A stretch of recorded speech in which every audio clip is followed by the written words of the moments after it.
What we're now going to learn how to do is do transformations of a function. Again, we have several different types. We start off with a vertical transformation.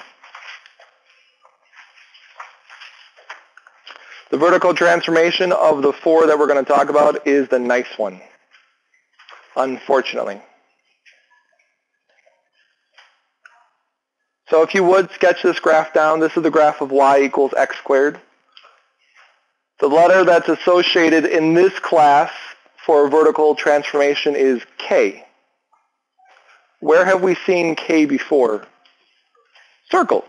Remember, k was involved with how far up or down the graph went. Same deal for any other type of function. So this again is the graph of x squared, y equals x squared. Notice if I increase k, what happens to the graph?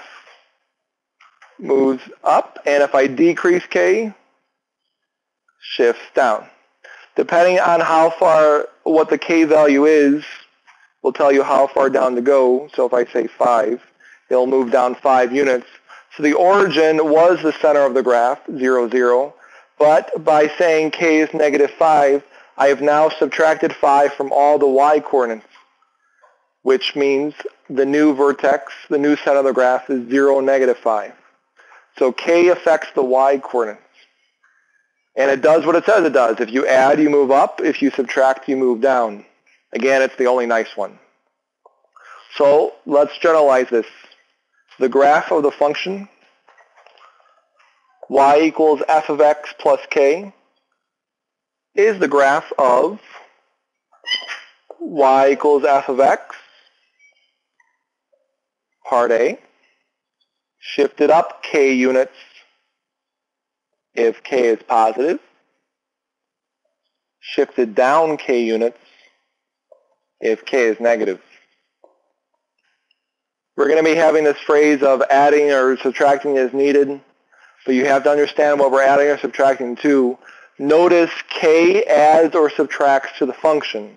If you add to the function, you move up. If you subtract to the function, you move down. So the prepositional phrase to the function is very important. It's going to be different later on.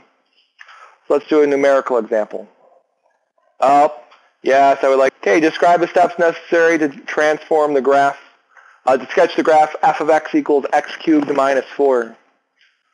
Well, so let's start with our base graph. What I want you to be able to get to is knowing what the base graph looks like by heart, because you're going to have to, really. What does x cubed look like? Yes, everyone does this. Like, good job. Yes, that thing. There's no real good name for it.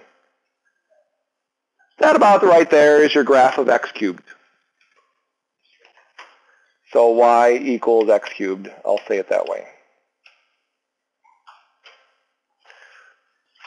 So notice we are subtracting 4 from the function x cubed. So what does that do to the graph? Shift it down 4 units.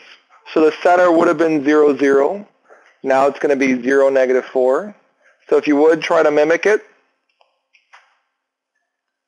that's good enough. So this is f of x equals x cubed minus 4. So it says what it's supposed to do. Moves down 4.